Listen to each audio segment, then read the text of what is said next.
सबसे पहला का नंबर क्या लिखा हुआ है? अस्पर्श व्यंजन। कौन सा? अस्पर्श व्यंजन, है ना। अस्पर्श व्यंजन, इनका उच्चारण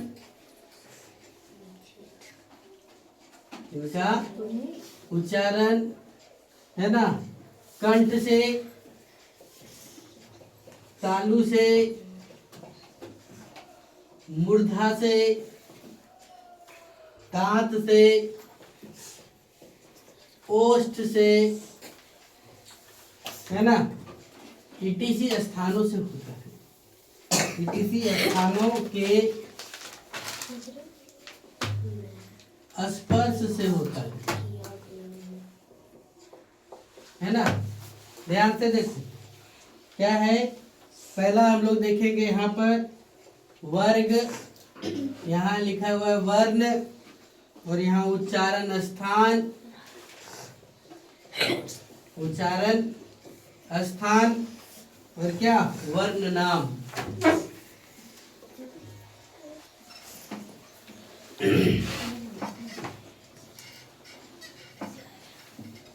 देखो वर्ग, वर्ग में आया कौन सा? का वर्ग। वर्ग में कौन सा आया? का वर्ग। का वर्ग में कौन कौन शामिल है? तो पहले भी बताए, का, खा, गा, घा और क्या? उआ। कौन कौन शामिल है? का, खा, गा, घा और क्या? उआ। इसका उच्चारण स्थान कहाँ पर है? तो ये जो निकलता है का, इधर ध्यान देखो, का कहाँ से? कंठ से।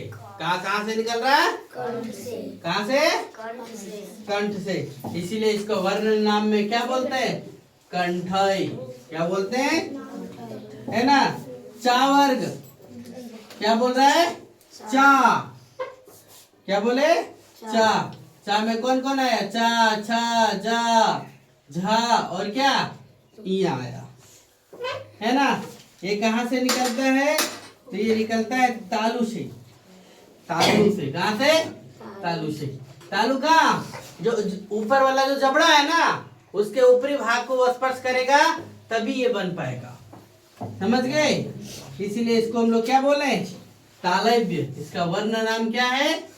तालव्य, है ना। फिर आया टा वर्ग। कौन सा वर्ग? टा वर्ग।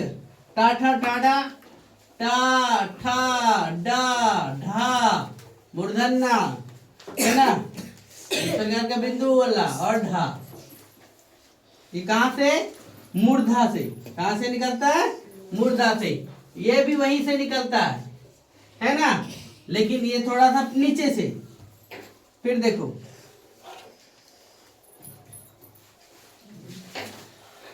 इसको क्या बोलते हैं? इसका जो वर्ण है वो क्या? मूर्धन्य है। फिर आया ता वर्ग। कौन सा? ता वर्ग। आणि ता, था, दा, धा और क्या? ना आया। कहाँ से? यदि दांत सही नहीं रहेगा ने, तो ता, था, दा, धा नहीं बोल पाइएगा। बच्चा लोग ता, था नहीं बोल पाता है। देखते हो क्या? है ना। कहाँ से? दंत से। कहाँ से? दंत से, जिसको हम लोग दांत भी बोलते हैं। और ये क्या हो गया? दंत्य। क्या?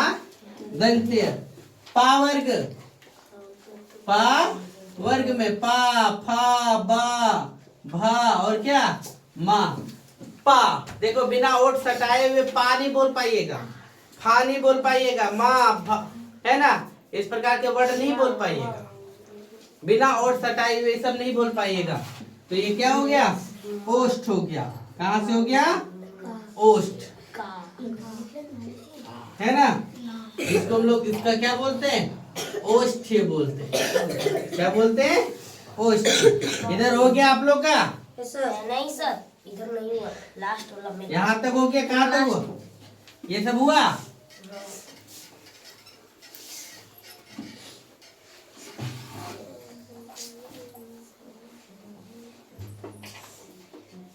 फिर आया अंतस्थ व्यंजन। दूसरा देखो, खा नंबर क्या आया?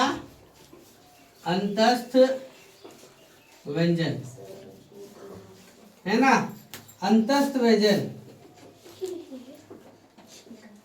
अर्थात स्वर और व्यंजन के बीच का अंतस्थ का मतलब होता है, अंतस्थ का अर्थ होता है स्वर और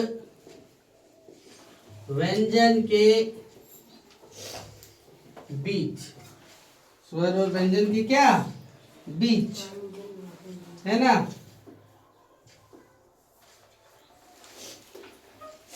इनका उच्चारण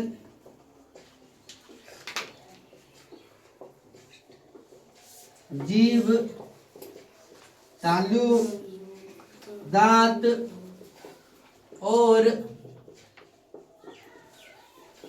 होठों के निकट आने से होता